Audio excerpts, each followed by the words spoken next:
지금부터 5월 13일 수요 예배를 시작하겠습니다. 사도신경으로 신앙 고백하시겠습니다.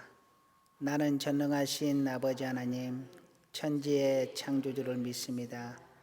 나는 그의 유일하신 아들, 우리 주 예수 그리스도를 믿습니다. 그는 성령으로 잉태되어 동정녀 마리아에게서 나시고 본디오 빌라도에게 고난을 받아 십자가에 못 박혀 죽으시고 장사된 지 사흘 만에 죽은 자 가운데서 다시 살아나셨으며 하늘에 오르시어 전능하신 아버지 하나님 우편에 앉아 계시다가 거기로부터 살아있는 자와 죽은 자를 심판하러 오십니다. 나는 성령을 믿으며 거룩한 공교회와 성도의 교제와 죄를 용서받는 것과 몸의 부활과 영생을 믿습니다. 아멘. 하나님 말씀 보시겠습니다. 출애굽기 14장 10절에서 14절 말씀 보시겠습니다. 출애굽기 14장 10절에서 14절 말씀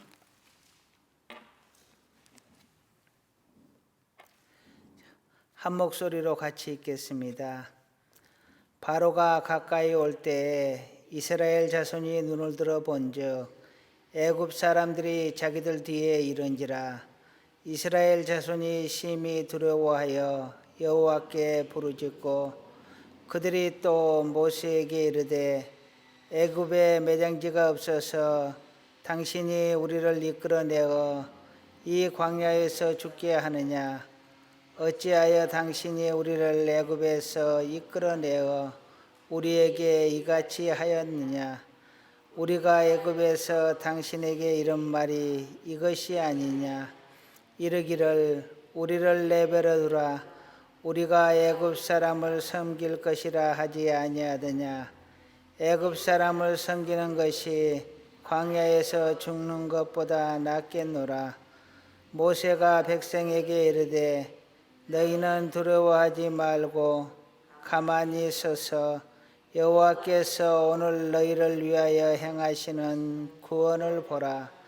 너희가 오늘 본 애굽 사람을 영원히 다시 보지 아니하리라. 여호와께서 너희를 위하여 싸우시리니 너희는 가만히 있을지니라. 아멘. 기도하시겠습니다. 사랑과 은혜가 많으신 아버지 하나님, 지난 3일의 여정 속에서도 하나님께서 함께 하시고 지키시고 인도해 주심에 감사를 드립니다. 우리가 살면서 하나님을 망각하며 살 때가 많습니다. 그러나 하나님께서는 한 번도 우리를 잊으신 적이 없으실 줄로 믿습니다. 우리 또한 늘 가슴속에 하나님을 품고 살아갈 수 있게 하여 주시옵소서. 오늘 말씀으로 하나님과 교통하고자 합니다. 하나님께서 이 말씀 위에 하나님의 사랑과 은혜를 더하여 주시고 이 종의 입술 위에 성령의 권능으로 붙들어 주시옵소서. 마치는 시간까지 우리 하나님께서 함께 하실 줄로 믿고 감사하며 예수님의 이름으로 기도드립니다. 아멘.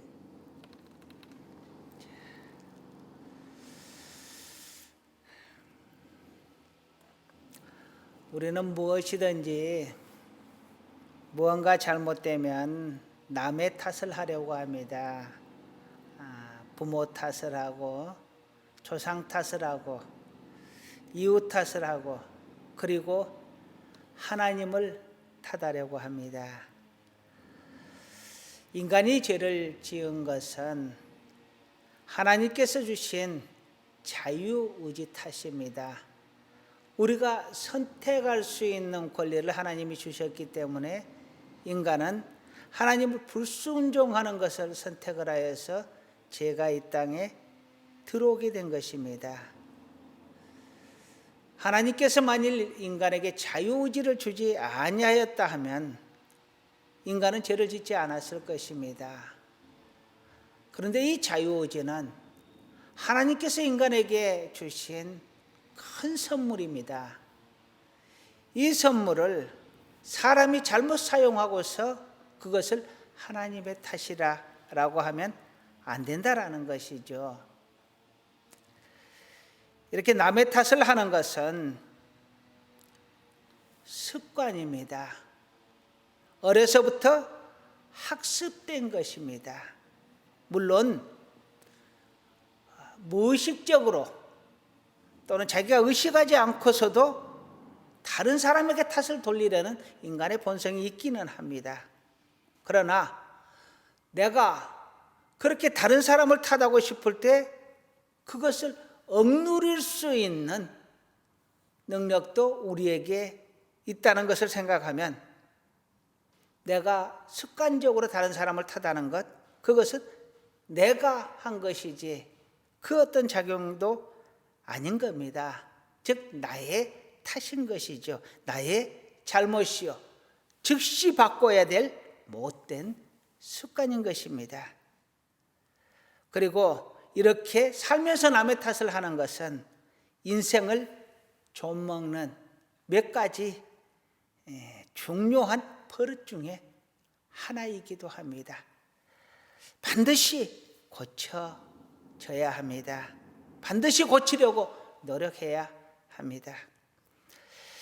오늘 본문 내용을 보면은 이스라엘 백성이 하나님의 주신 10가지 재앙으로 인하여 출애굽을 하였는데 출애굽 후에 바로 왕이 후회를 하게 됩니다.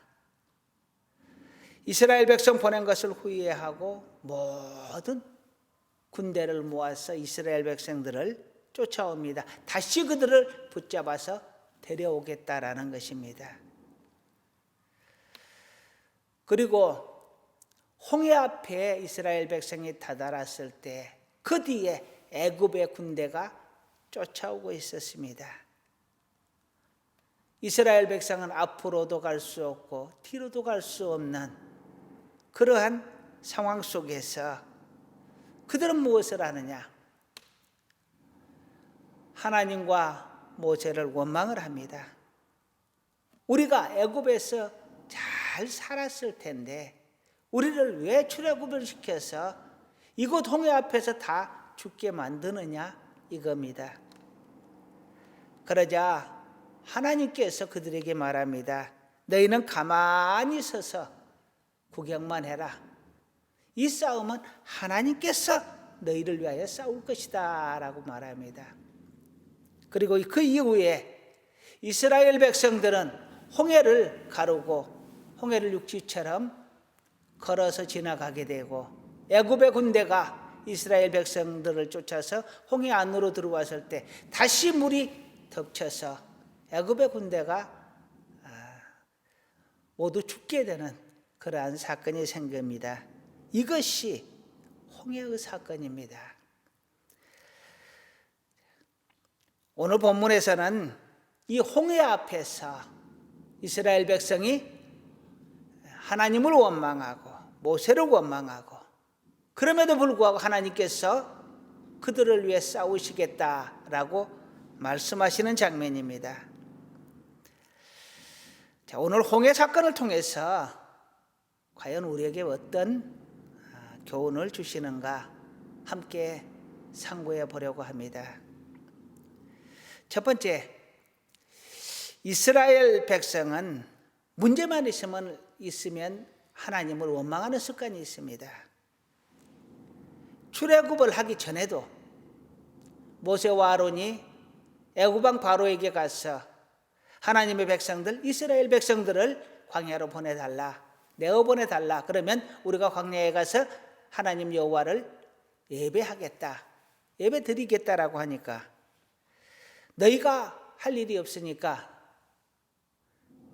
너희가 하나님을 예배한다고 해서 이렇게 해방을 요구한다 하는 거예요. 그래서 노역을 더 강화를 하게 됩니다. 그때에 이스라엘 백성은 원망을 합니다. 너희들이 괜히 바로에게 가서 이야기를 하는 바람에 우리가 더 힘들어졌다 이겁니다. 그리고 홍해 앞에서 또 고난이 닥치니까 하나님을 원망합니다. 그리고 광야길에서 수없이 하나님을 원망합니다. 성경을 보면은 그들이 10번이나 하나님을 원망했다, 하나님 앞에 불평했다 라고 이야기를 하고 있습니다. 그러고 보면 문제가 있을 때마다 그들은 하나님을 원망합니다. 출애굽의 은혜를 잊고서도 하나님을 원망합니다. 홍해를 가르고 그들이 해방이 되었을 때에도, 그 이후에도 광야길에서 수없이 고난이 닥칠 때마다 하나님을 원망하게 됩니다. 그런데 생각해 보면요, 고난과 환난이 닥쳤을 때 우리가 누구를 바라보고 누구에게 도움을 청하고 또 누구에게 원망을 하느냐, 이건 매우 중요한 문제입니다. 왜냐하면 이 문제가 곧 내가 누구를 믿고 누구를 의지하고 그리고 누구를 기다리는가, 누구의 은혜를 바라는가, 이것을 알 수 있기 때문입니다. 하나님을 알지 못하는 자, 하나님과 아무런 관계가 없는 자는 어떤 고난이 와도 하나님을 찾지 않습니다. 하나님을 의지하지 않습니다. 하나님 앞에 원망할 거리가 없는 거예요. 그런데 이스라엘 백성들은 하나님을 원망합니다. 하나님을 원망하는 이유가 무엇이냐? 바로 하나님을 믿기 때문입니다. 하나님을 의지하기 때문입니다. 이건 매우 긍정적인 요소입니다. 긍정적인 모습이에요.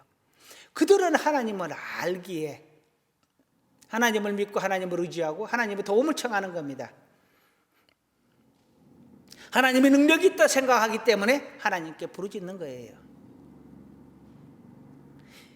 그래서 하나님을 바라보고 하나님을 의지하고 하나님께 부르짖는 이것이 문제가 되는 것이 아니라는 겁니다.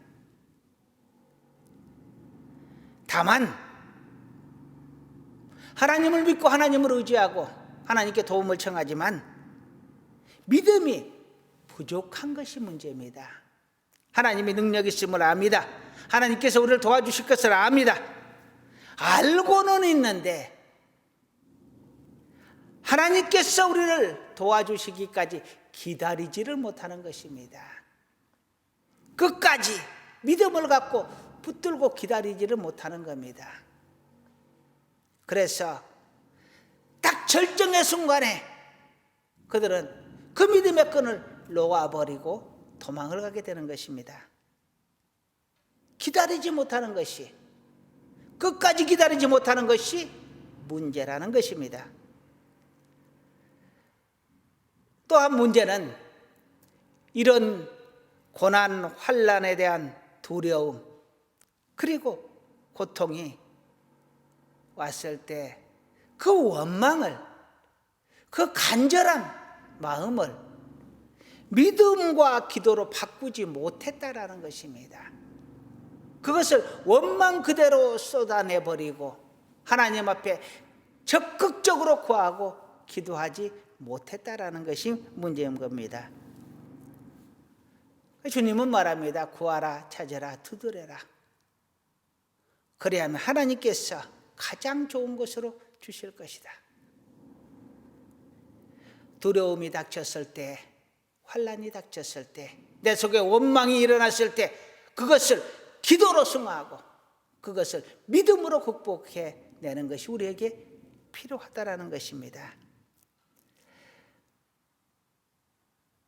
이렇게 이스라엘 백성들이 하나님을 원망하는 것조차도 긍정적인 모습으로 해석을 해보았습니다. 그래도 이스라엘 백성은 원망도 하나님을 향해서 했다는 것, 그것만으로도 하나님의 이름을 그 순간 기억해냈다는 것만으로도 긍정의 기도가 아닌 부정의 기도일지언정 그들은 원망으로 하나님 앞에 아뢰었다는 것만으로도 저는 긍정적으로 이스라엘 백성의 원망을 바라봅니다. 부족한 것이 있다면 믿음이 부족하고 끝까지 기다리지 못했다는 것이 문제일 뿐입니다.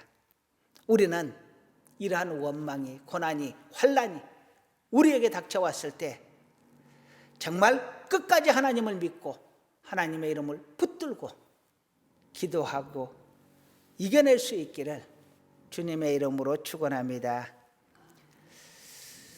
두 번째로는 왜 바로는 10번의 재앙 끝에 항복을 하고 이스라엘 백성을 보내주었는데 다시 이스라엘 백성을 추격했을까 하는 것입니다. 바로가 이스라엘 백성을 다시 추격한 것에 대해서는 하나님이 계획이 들어있었다라는 것입니다. 오늘 4절의 말씀을 한번 읽어보겠습니다. 4절, 내가 바로의 마음을 완악하게 한즉 바로가 그들의 뒤를 따르리니 내가 그와 그의 온 군대로 말미암아 영광을 얻어 애굽 사람들이 나를 여호와인 줄 알게 하리라 하시매 무리가 그대로 행하니라. 아멘. 하나님께서 바로의 마음을 완악하게 하셔서 이스라엘 백성을 뒤쫓게 하셨다라는 것입니다. 그 이유는 그들로 하여금 내가 여호와 하나님인 것을 알게 하기 위해서라고 말을 합니다. 진정한 하나님, 진정한 신인 것을 그들에게 확실하게 보여주기 위해서였다라는 것입니다. 이미 10가지의 재앙을 보여주셨습니다. 그런데 그럼에도 불구하고 바로의 마음에 아직도 악한 마음이, 아직도 이스라엘 백성을 보내고자 하는 마음이 남아 있어서 하나님께서 바로의 마음을 충동하셔서 그 악한 마음을 충동질하여서 바로로 하여금 다시금 이스라엘을 쫓게 하시고 홍해 앞에서 살아계신 하나님을 증명하셨다라는 것입니다. 하나님의 능력을 보여주셨다라는 것입니다. 그래서 이스라엘 백성도 바로의 군대도 애굽 사람도 하나님이 진짜 하나님이신 것을 알게 하셨다라는 겁니다. 10개의 재앙을 통해서 하나님은 진정한 신이요 이스라엘의 하나님인 것을 보여주셨습니다. 그런데 이 홍해의 사건을 통해서 마지막으로 한 번 더 확실하게 인식을 시켜 주었던 것입니다. 성경을 보면요, 때로는 하나님 앞에 악한 자가 있고 때로는 하나님 앞에 선한 자가 있습니다. 그런데 하나님 앞에서 선한 자를 하나님이 악하게 쓰는 경우가 없습니다. 선한 자를 악하게 쓰지 않습니다. 다만 악한 자를 악하도록 버려두시는 것이죠. 가룟 유다가 왜 악한 자가 되었느냐? 왜 예수님을 팔아먹는 배신자가 되었느냐? 그 속에 돈을 사랑하고 예수를 팔 그러한 마음이 있었기 때문에 그것을 버려둔 것입니다. 그러자 악한 영이 가룟 유다 안에 들어가 그를 악하게 사용한 것입니다. 가룟 유다는 악한 마음을 가지고 있었기 때문에 악하게 사용된 것뿐입니다. 하나님은 절대로 선한 마음을 가진 자를 악하게 사용하지 않습니다. 하나님께서 바로를 충돌질해서 그를 이스라엘을 쫓게 하시고 홍해에서 그들을 죽게 만드신 것은 애굽 사람에게는 하나님 여호와가 진짜 하나님인 것을 보여주었고 다시는 이스라엘을 쫓을 생각조차 못하도록 확신하게 결단을 내어버린 것입니다. 애굽 사람에게 증명하기 위해서 하나님이 바로를 충동질했다라는 것이 오늘 본문 4절의 말씀입니다.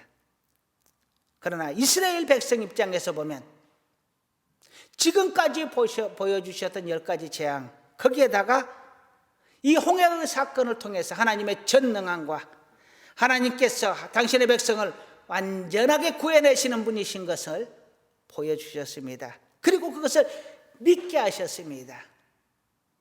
그래야만 가나안까지의 여정 기간, 가나안에 들어가서도 그들은 하나님을 섬길 수 있기 때문입니다.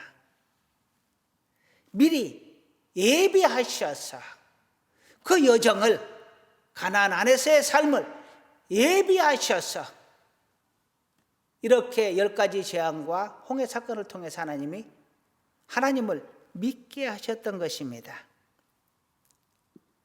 하나님은 언제나 우리의 삶 속에 때론 고난이 있게도 하시고 고난을 두고 보시기도 하시지만, 그러나 하나님을 믿는 자녀들에게는 언제나 합력하여 결국에는 선을 이루게 하신다라고 성경은 말을 합니다. 오늘 본문에서 13절, 14절 다시 한번 읽어보겠습니다. 모세가 백성에게 이르되 너희는 두려워하지 말고 가만히 서서 여호와께서 오늘 너희를 위하여 행하시는 구원을 보라. 너희가 오늘 본 애굽 사람을 영원히 다시 보지 아니하리라.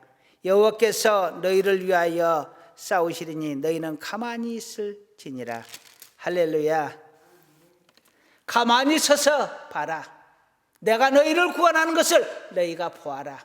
그리고 믿으라는 것입니다. 확신을 가지라는 것입니다. 그 믿음과 확신이 있어야 이들의 광야길을 가게 되고 이들의 가나안 땅에 들어가서 하나님을 섬기게 될 것이기 때문입니다.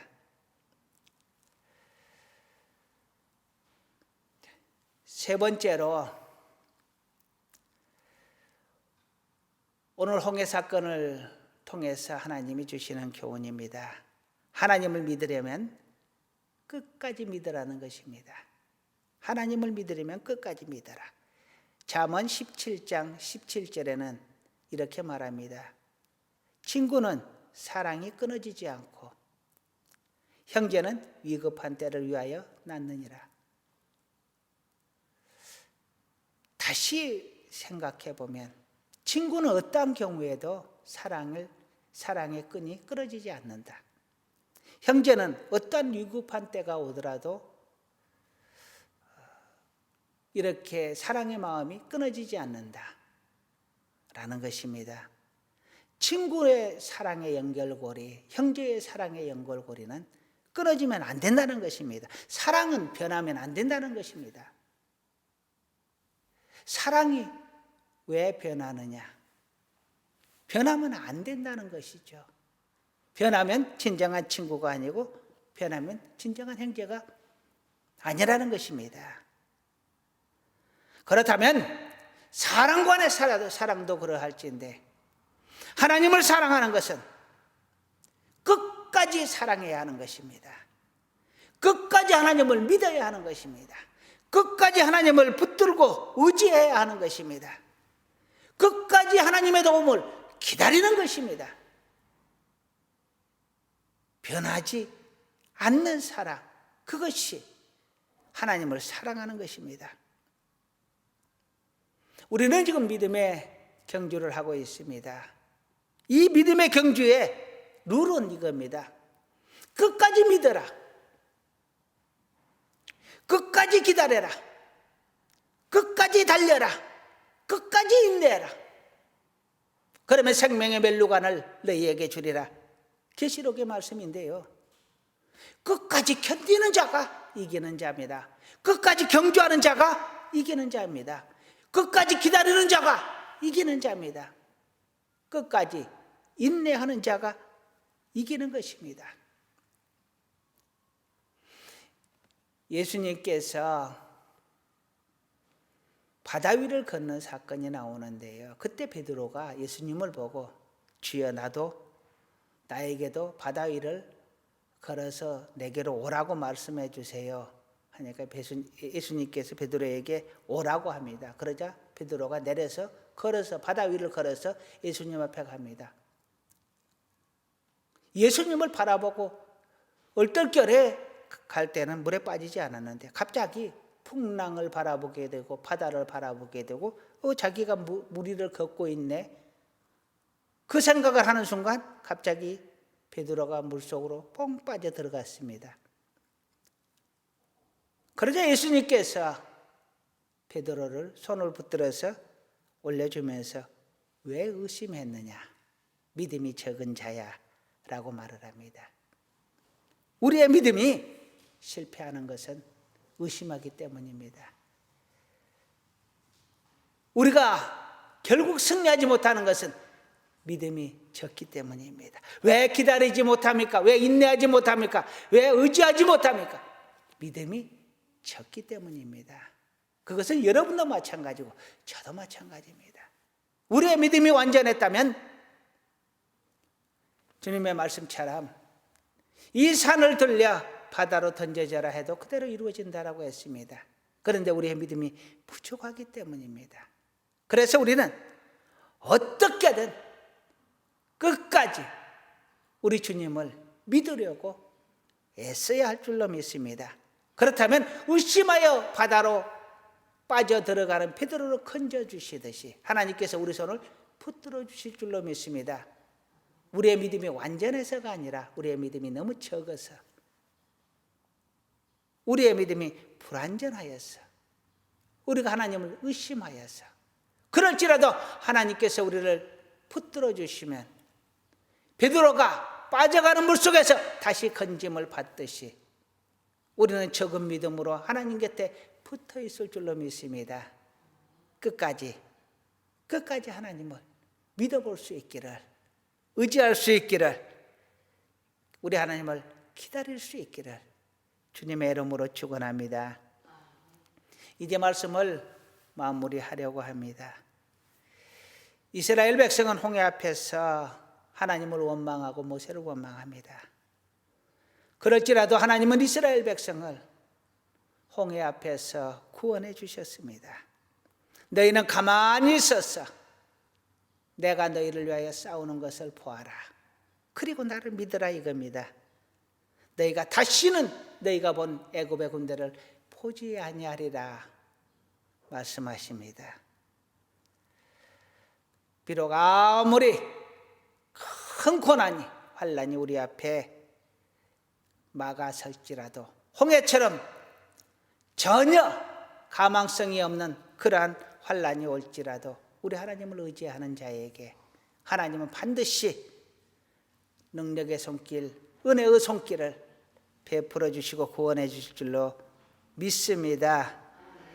그리고 그 하나님을 체험했을 때 비로소 우리는 하나님이 내 하나님입니다 라고 고백을 할 수 있게 될 것입니다. 이러한 모든 믿음의 체험들이, 이 고백들이 우리 모두에게 있어지기를 간절히 축원합니다.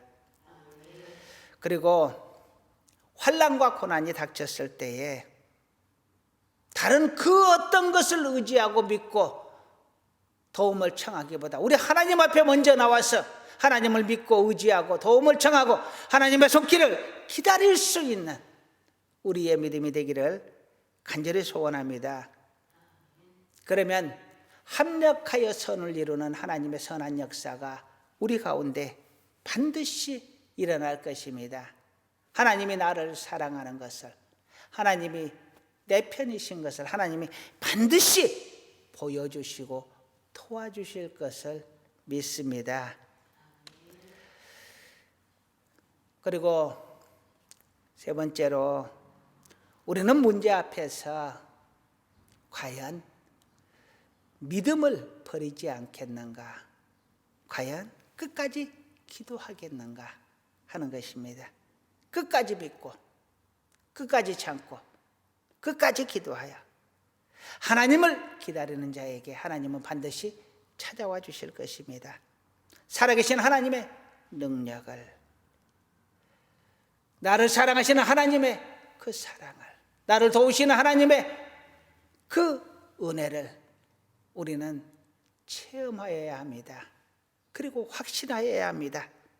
이 믿음을 가지고 죽는 날까지 우리 하나님과 함께 동행하고, 설령 믿음이 적더라도 억지로라도 하나님을 믿어서 기다려보고 인내해보고 강구해보고 끝까지 하나님 의지하고 동행하는 우리 모두가 될 수 있기를, 그래서 하나님이 예비하신 천국을 유업으로 받고 이 세상 삶 속에서 하나님의 축복을 마음껏 받아 누리며 살 수 있는 우리 모두가 되기를 간절히 축원합니다.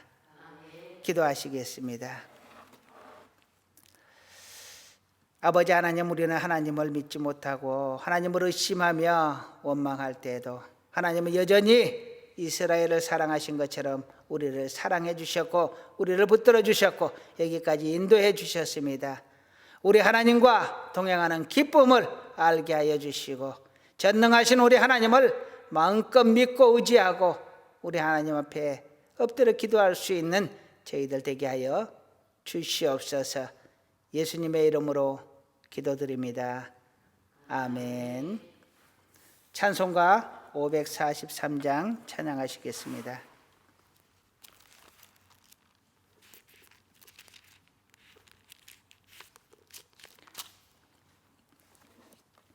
(543장) 1절과 4절 찬양하시겠습니다.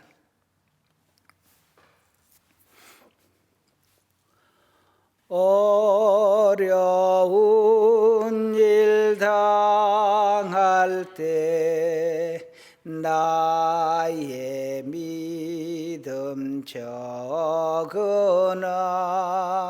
의지하는데 주를 더욱 의지합니다. 세월 지나갈수록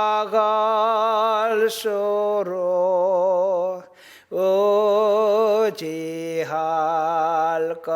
것뿐일세. 무슨 일을 당해도 예수 의지합니다. 생명 있을 동안에 예수 의지합니다. 천국 올라가도록 의지할 것뿐일세.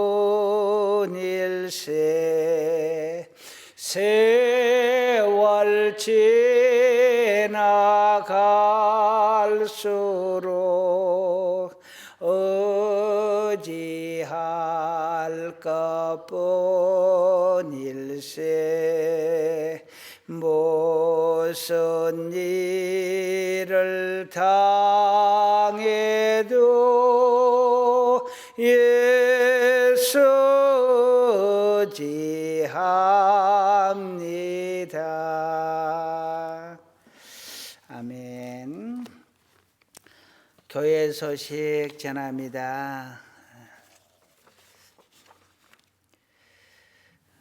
주일 예배를 1부, 2부로 나누어서 예배드리고 있습니다. 10시에 1부 드리고 11시에 반에 2부를 드립니다. 아동부, 중고등부, 장년부와 함께 예배 드리겠습니다.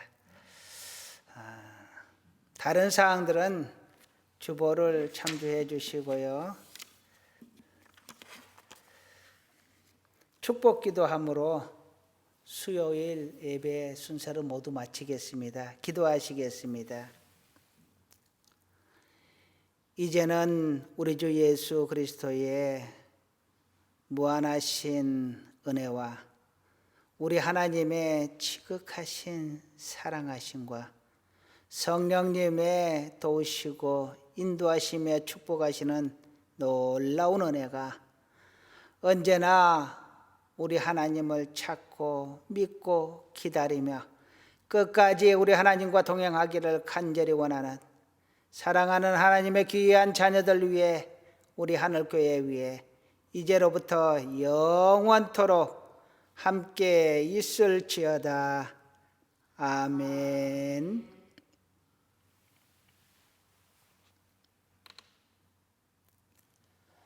감사합니다.